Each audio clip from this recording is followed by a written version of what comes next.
This is a beautiful evening, and here we are at the doorstep of winter. And tonight we get to experience a few learning moments together. At least we hope we learn something.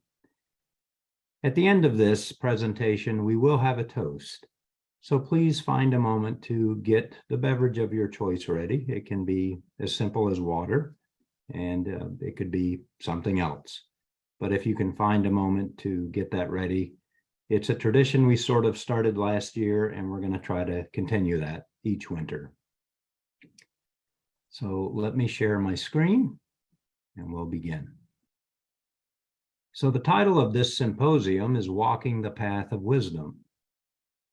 Mostly unbeknownst to us, we are walking a path of wisdom. We can see wisdom behind consciousness. We can see wisdom guiding our experience of creation, and we can see wisdom behind the movements of creation itself. There is a directive in our evolving awareness of nature. Since this directive is always with us, it becomes a matter of developing a connection with that directive, seeing beyond the illusions we create, and unmasking the true nature of things.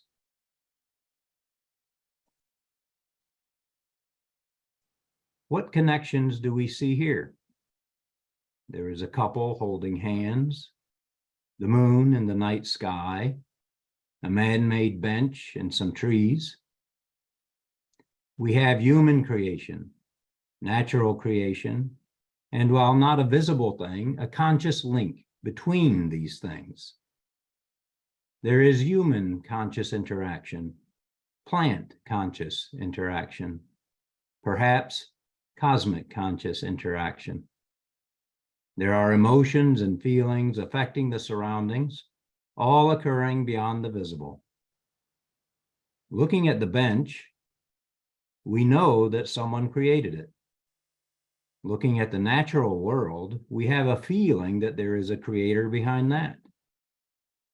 We have a visible and an invisible world before us, always. Thus, within this scene, conscious connections are developing within the wisdom of creation. In the material objective world, we cannot say where consciousness is, because it is a condition which arises from interactions between things. We know our brain converts impressions from the material world into thought, and thought into action. The prefrontal cortex is the region of the brain that gives human beings the ability to take incoming impressions and organize them to plan, schedule, and structure. Incoming impressions are physical, such as objects in and around us, as well as non-physical, such as memories and imaginations. New and old information filters in, and of course, somewhere within our consciousness, our free will to choose occurs. Our consciousness evolves through these interactions, eventually revealing to us that many illusions exist in our objective conscious connections to this material world. These illusions can be tricky, overwhelming, and unreliable. Yet they exist so that we can recognize them and consciously evolve past them and find other ways to connect with the inner self. A powerful example of objective misperceptions is the rubber hand experiment. If you have never seen this, it is pretty extraordinary. This experiment shows the limited scope of our objective mind working through the limited resources of the physical body and the illusions that result from this. Rather than explaining how this experiment works, let's watch a short video of the setup and effects of the experiment. And this will be about 3 minutes. They're real arms. Seems unlikely. This is a Fibonacci silk, but let me show you how it works. If I drape it like this, the gap is now gone between your shoulder and the rubber arm, and your brain kind of fills in the gap. It's called the Seinfeldian effect. Simultaneously, because you cannot see your real left arm, your brain disassociates that. That's called the Costanza effect. Wiggle the fingers on your right hand. Great. And now wiggle the fingers on your left hand. I'm going to attempt to establish a connection right now using bees. I'm just going to rub the feather along the fake arm and your real arm that you cannot see. Your brain starts to connect the fake arm sensations and make them real. Now let's see how strong this connection is. Do you feel this? Yes. Do you feel this? Yes. Do you feel this? Yes. Do you feel this? Yes. Do you feel this? Yes. Do you feel this? Yes. And that? Yes. And the... Wow, that's cool. Isn't that wild? Yeah, it's very, because your hand is, Yeah. that's The weird. brain Yeah, connects them. that's interesting. Let's just test how far that connection goes. Okay. The cold test. Now on your right hand, do you feel that? I do. Cold. Yes, That's why I call it the cold test. genius. When I place it over here, how does that feel? Keep in mind, there's no science happening here. Just the power of magic, the power of BS. Now, what do you feel? Nothing. You don't feel an ice cube resting on top of your hand? No. Let's try another experiment. I call this one the heat test. I'll be very gentle. I promise not to burn you. Okay. Just curious if you feel that. What'd you feel? A little bit of heat. Tell me how this feels. Ah! Now, do you feel that? No. This? No. That? Nope. Hot. The pain test. For the pain test, I'm going to use this pointy needle. I'm curious. Do you feel that? Yeah. Isn't that why? Yeah. What does this feel like? Yeah, I can feel it. Is it okay if I prick your real hand? Yeah. No blood, like acupuncture. Do you feel that? Nothing. Nothing. Do you feel that? No. How about that? No. Anything now? No. Nothing. Nothing? Nothing.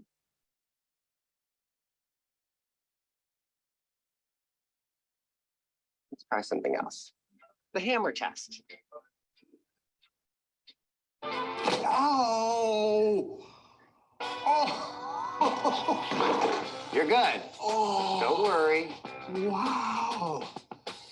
Look at your fingers. Your hand's okay, right?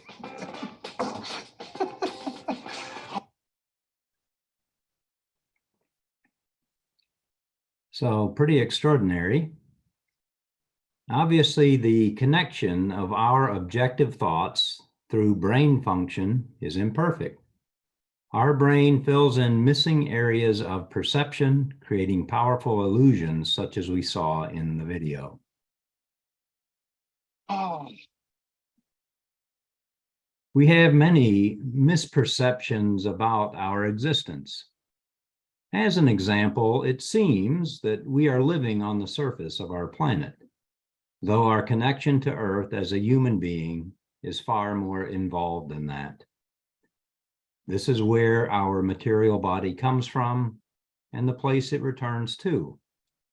It is our home for conscious evolution, and thus we are connected in many invisible ways with a continuing cycle of cause and effect between us and a shared energy that connects and guides us while we are incarnate here.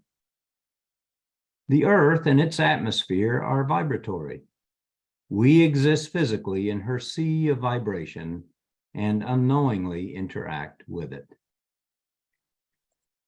Consider the discovery of the Schumann resonances that was made in 1952. Some have called this the heartbeat of Earth, with a measurement of 7.83 hertz.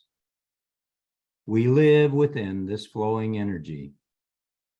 We don't live on the earth, we live inside it, in the cell that is the surface of the earth and its surrounding atmosphere. If we were removed from this cell, we could not survive. Everything within that area, namely energies and frequencies, influence us.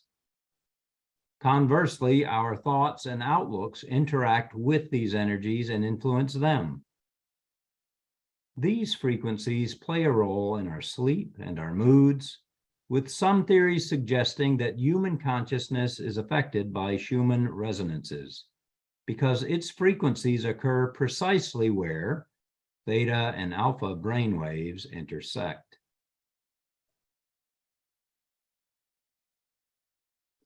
Through our Rosicrucian overall exercise, we consciously develop connections with not only the cells of our body, but also the wisdom that directs them.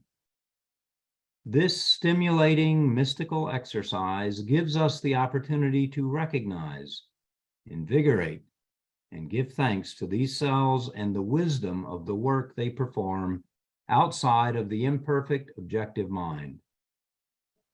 Living as we do within the cell of Earth, we should also give thanks to her and the wisdom guiding her during our exercises. Obviously, there is a visible and an invisible correlation between the cells of our body and the cell we call Earth. As above, so below. We see further correlations between bodily cells, earthly cells, and throughout the universe. Consciousness and that which directs it seems to extend beyond all material boundaries. It may seem that our consciousness is relegated to our bodies, but we know that through thought, we transcend the physical. A boundless mystical thread is attached to us and us to it. Rosicrucianism tells us that as human beings, we are dual. There is an external part of us that is trying to understand and make a connection with an internal and eternal part. Emanuel Swedenborg, a great mystic of the past, stated it this way: true wisdom is seeing what is beneficial to your eternal life and managing your, in caps or in brackets, outer life. So let me just repeat that. True wisdom is seeing what is beneficial to your eternal life and managing your outer life according to that. We can consider that wisdom lies just beyond our mortal thoughts, and it filters its way in when we contemplate our higher self. It is as if knowledge is sifting its way into human consciousness through the illusory sands of our experiences. The muddled fight we go through out here is part of an unveiling of higher thought, so that consciousness can contemplate itself in ever greater clarity. When we raise our objective thoughts toward the spiritual, wisdom pierces the darkness of illusions through evolving thoughts that return to our objective mind. It is then that we hear the sweetness of a still voice that never relents.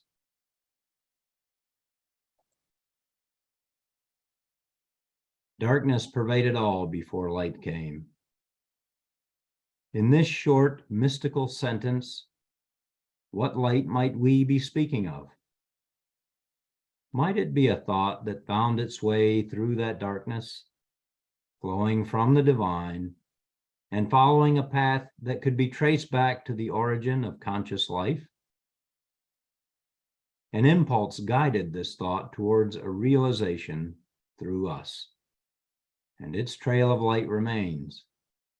Just as the light of galaxies from billions of years ago still reach us today, somewhere amidst the dark, this lighted thought expanded into a realization that came forth to bind with our conscious world. This life we lead is an evolutionary reprieve in the journey of our soul personality. Our soul personality predates our current incarnation, and it survives beyond it. While here, we experience various forms of consciousness. We dream, we experience in-between states, we have premonitions, hunches, and déjà vu. We experience sublimity through prayer and meditation. Some of us experience astral projection, and so forth. For centuries, these experiences were ignored as imagination, while the illusory experiences of our waking consciousness were given favor as the real part of us. Do not be fooled. These varying levels of conscious experiences are a natural element of being that help develop our connection to our higher self. This is the still small voice that speaks. Developing our connection with this world requires bridging connections between worlds to witness the divine all. In referring to the divine as the all, we are asserting a mystical pantheism. If the divine is all, then everything, including us, must be a part of the divine. If we were not, then there would be something other than the divine, and the divine would no longer be all. We are already one with the divine. We are simply developing our ability to consciously connect with it and recognize the pure love of its nature. And if love is the thread that binds everything, then mystical teachings have been the spool for this thread since the dawn of time. Amorc has structured what we have learned of our inner selves into a method that allows us to absorb, retain, and continuously pass on such knowledge. Amorc is a physical result of a mystical impulse making its way into the world through human consciousness. All the greatest minds of the ages, whether artists, philosopher, scientist, composer, or otherwise, have in some way been a part of these teachings. Amorc formulates the cosmic impulse into an understandable form of guidance. The true mystical nature of the core of the teachings is invisible. It is everywhere. It is truth waiting to be heard and shared. This truth has touched you in your current incarnation, and you now follow it, not knowing exactly where it will take you, but intuitively knowing that it is the way for the soul to connect with the divine. There is a place where wisdom resides. So close she chimes her melodies to us each morning. Beneath our shrouds we hear her sweet chant, her notes of grace and beauty. Beneath, welling up in us is a hope that we might follow her and greet each moment with reverence. That hope, that quiet impulse, is the guiding love of the divine imploring us to seek her ways. She is there always, only a thought away, ready to share all that is good and powerful in our conscious world. She travels along with us, ready to awaken to our conscious choice to follow the illumination of wisdom we mysteriously know we seek. Dear friends, may each of us recognize our dual nature and work to consciously develop the connections that exist between them. Yes, we must grapple with perplexing illusions and misperceptions in our world, that forest of errors that we face daily. Yet behind our every thought is a divine thought. The biggest illusion is that we are separated beings. Quiet yourself often. Detach from the illusions when you can, and give thanks to this journey of gradually recognizing your connection, your oneness with the cosmic. And now, fratres and sorors, dear friends, let us raise our glasses for our toast.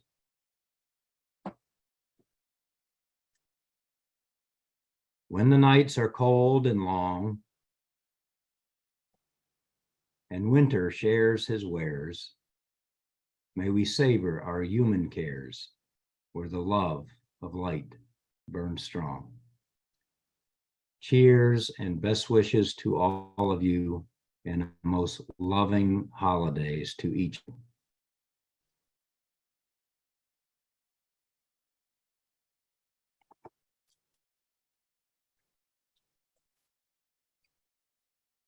Thank you, and good night, everyone.